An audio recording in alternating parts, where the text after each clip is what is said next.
Growing up in the 1960s and 70s, I remember Dad playing this one record over and over. Often, he would listen to it while alone in his study. It was called The Sea, and it featured a narrator reading the poems of Rod McEwen. Something about the words and music, accompanied by the sound of ocean waves, really spoke to my dad. I think anytime he was feeling a bit of melancholy, he would listen to that record and be instantly transported to the sea, along with its mysteries and shadows of romance.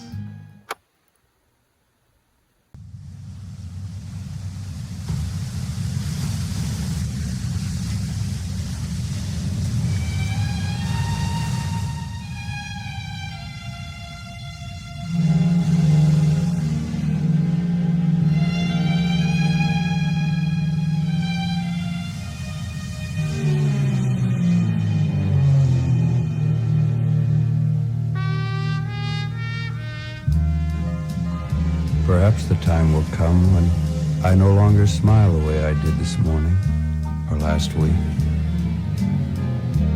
When you no longer turn just so in bed or on the street. People drift apart as they come together. Only the going away is slower. If it comes, that time of leaving, maybe the sea will say of us, they loved one Sunday. The tide came in, and the tide went out. I do love you. Believe that. And if I've ever been unfaithful, it's only with my friend, the sea.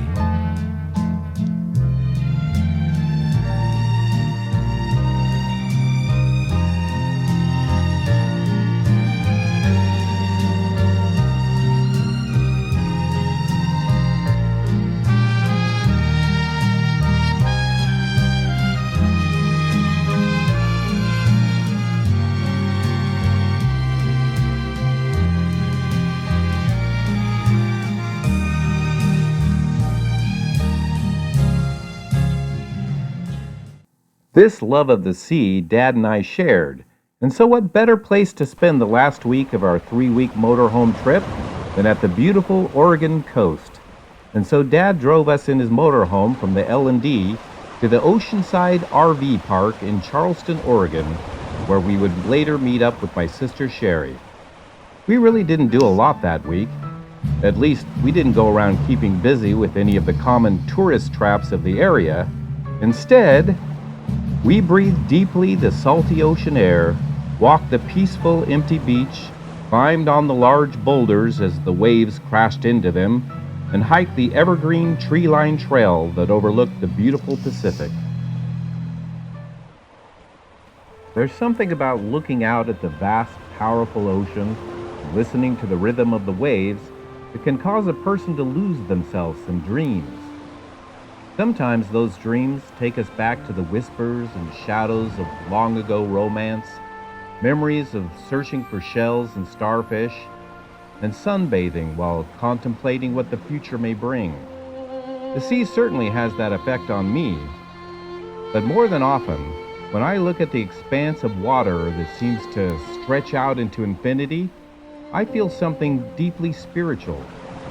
Psalm 107, 23 and 24 tells us that those who go down to the sea in ships, who do business on great waters, they see the works of the Lord and his wonders in the deep. Seafarers from ancient times witnessed God's wonders in the vast ocean and the majesty of the sea and God's presence in its depths, inspiring awe and reverence. One thing Dad and I always shared was our taste in music. One song that Dad was into at the time was Ray Price's version of "You're the Best Thing That Ever Happened to Me." The ocean was a terribly romantic place for Dad, and I know that on this trip the memories of all the sweet times he and Mom shared at the Oregon coast haunted him. And that particular song really captured the way he felt. He confessed to me openly that my mom, his sweet Lenny, was the best thing that ever happened to him.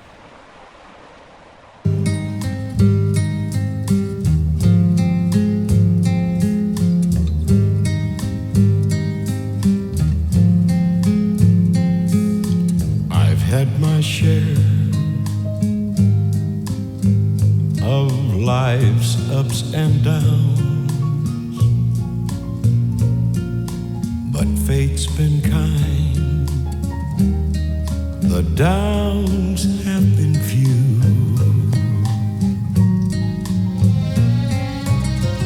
I guess you could say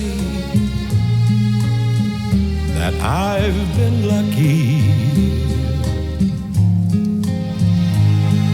and I guess you could say it's all because of you.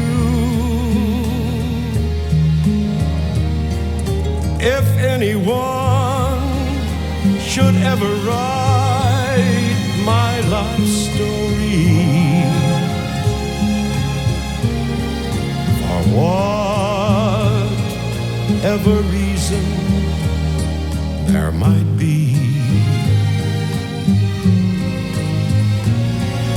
you'd be there between each line of pain and glory, 'cause you're the best thing that ever happened to me. You're the best thing that ever happened to me. The only negative of this otherwise fantastic 3-week motorhome trip is that I had to be apart from Jamie for so long. In fact, we had never been apart more than 5 days since our first date in 1991, and Jamie was not happy about it. However, she understood that this time spent with my dad was important to me, but after I returned home, she said, "Never again." Well, hello, family. It's me, Bobby Bear, here with the Pacific Ocean behind me, here at Charleston, Oregon. Anyway, having a terrific time, but missing you all like crazy. Anyway, I'll be home soon. Bye. As we spent quality time around the campfire, I reminded Dad of when our family went camping, and after dark he would scare us by telling the stories of Count Dracula and the Frankenstein monster.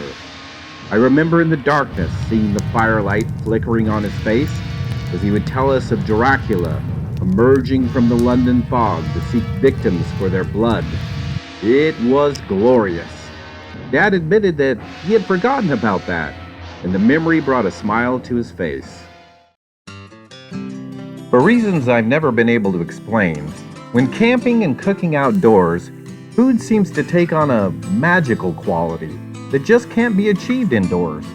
Even if the food is otherwise bland or unremarkable, if cooked and eaten outdoors, it simply tastes amazing. And so it was with every outdoor meal that we ate at the Oceanside RV Park. One evening, we actually went out and treated ourselves to an indoor meal at an actual restaurant. It was good, but it still couldn't compare to my sister's cooking on the picnic table. One day, midweek, when Sherri and I were hiking the trail that lined the edge of a cliff, we were met with some unexpected drama. As we were peacefully hiking, we kept hearing footsteps following us. Footsteps that were growing louder by the minute, followed by a sinister growling sound. We picked up our pace, but whatever it was slowly gaining on us. I tried to make a run for it and ended up tripping on a rock and falling over the edge of the cliff, overlooking the rocks and violent waters. Amazingly, I was able to catch myself on the edge. I yelled out to Sherri for help, Sherri, but she was too far ahead on the trail to hear me. I held on desperately for what seemed like hours, but was probably only minutes. And when I could hold on no longer, my fingers finally surrendered to gravity, and I fell to the rocks below. Fortunately, the rocks below were only a 2-foot drop, and I thankfully survived to tail the tale. So you see, My dad isn't the only one in our family that can spin tales of terror.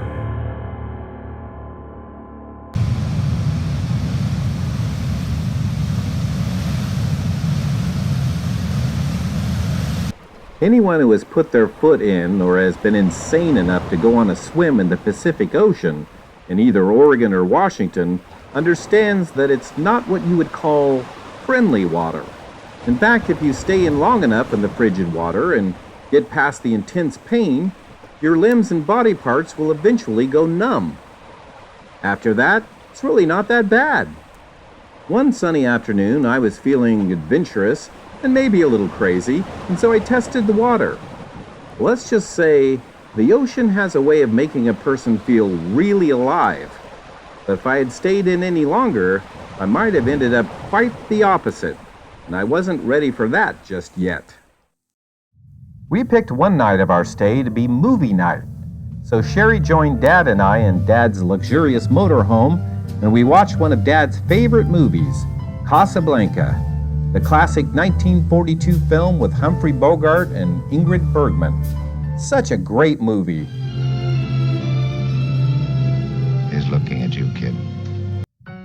Have you ever noticed how time seems to fly by when you're with people you love at a beautiful place having a great time? My week with Dad and Sherri was no exception. It seemed like I blinked my eyes and it was time to pack up and go. This is where Dad and I would part ways. Sherri and I would drive to Portland, where I would fly back to Missouri to my sweet Jamie, and Dad would return home to the L&D. Of course, there was no way to know at that time, but it would be the last time I would ever see Dad. On our last night at the ocean, after turning out the lights of the motorhome and laying silent in bed for a few minutes, I heard my dad's gentle voice ring out with, "Good night, John boy." I chuckled and responded, "Good night, Daddy." Looking back, it seems fitting that we echoed those familiar voices of John Boy Walton and his dad saying goodnight at their family home in Virginia during the Depression, a home that held a treasure that money could never buy, the love of family and that of a mom and dad toward their children. Good night, Dad.